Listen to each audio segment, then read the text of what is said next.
PM Modi को गाली देना पड़ गया भारी, मंच पर जमकर हुई फजीहत, जमकर लगी लताड़। बदतमीजी करने वाले नेताओं को पीएम मोदी ने जमकर फटकारा, आंखों में आंखें डालकर पीएम मोदी ने दे दी चुनौती। परिवार के नाम पर राजनीति करने वाले हो गए एक्सपोज, जनता ने ही सिखा दिया विपक्ष को नैतिकता का पाठ। कुछ लोग सुबह शाम मोदी को गालियां देते रहते हैं, भांति भांति की गालियां देते हैं। सारी डिक्शनरी मोदी को गालियां देने के लिए उन्होंने खपा दी है।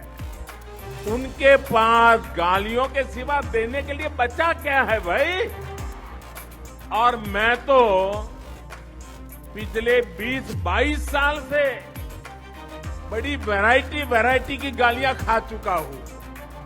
ये किसी से छिपा हुआ नहीं है कि 2014 में जब नरेंद्र मोदी प्रधानमंत्री बने तो कई राजनीतिक दलों के पेट में मरोड़ उठनी शुरू हो गई थी, जिसके बाद एक राज्य से दूसरे राज्य और दूसरे राज्य से तीसरे राज्य में बीजेपी की सरकार बनती चली गई, जिसके बाद विपक्षी नेता इस कदर बौखला गए कि कई बार खुलेआम प्रधानमंत्री नरेंद्र मोदी को गालियां दी। और जब पीएम मोदी को किसी नेता ने गाली दी, उसका जनता ने ही बुरा हाल कर दिया। हिमाचल प्रदेश और गुजरात में विधानसभा के चुनाव होने जा रहे हैं, जिसके बाद एक बार फिर विपक्षी नेताओं ने अपना चरित्र दिखाया है। पीएम मोदी को कोसने के लिए उन पर निजी हमले किए गए, लेकिन इस बार पीएम मोदी से बदसलूकी करना भारी पड़ गया।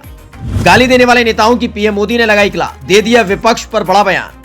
पीएम मोदी तेलंगाना पहुंचे थे। इस दौरान तेलंगाना में लगे यूरिया प्लांट का उद्घाटन किया तो वहीं एक जनसभा को संबोधित भी किया।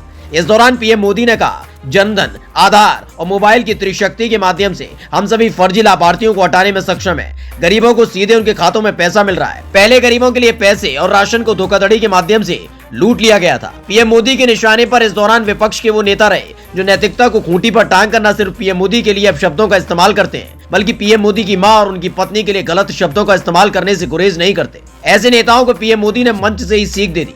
पीएम मोदी ने कहा कि बहुत से लोग उनसे पूछते हैं कि वो कैसे थकते नहीं है। उन्होंने कहा, मैं थकता नहीं हूँ क्योंकि हर दिन मैं 2 से 2.5 किलो गालियां खाता हूँ। भगवान ने मुझे ऐसा आशीर्वाद दिया है कि ये मेरे अंदर पोषण में परिवर्तित हो जाता है। अभी हाल ही में आपको याद होगा कि गुजरात चुनाव को जीतने की चटपटाहट लिए आम आदमी पार्टी के प्रदेश अध्यक्ष ने पीएम मोदी को गालियां दी थी, जिसके बाद दिन में ही तारे दिखा दिए गए थे। क्योंकि बात सिर्फ नरेंद्र मोदी को गाली देने की नहीं है, बल्कि देश के पीएम से जुड़ा मसला है। ऐसे में पीएम मोदी ने कह भी दिया कि जिनका काम गाली देना है वो देते रहे, लेकिन मैं अपना काम करता रहूंगा। मंच पर मौजूद सीएम को भी पीएम मोदी ने नहीं बख्शा। के चंद्रशेखर राव की बोलती हुई बंद। दरअसल तेलंगाना के सीएम के चंद्रशेखर राव पर पीएम मोदी ने अपनी भाषण के दौरान जो तंज कसा, उसे सुनकर अच्छों का गला सूख गया।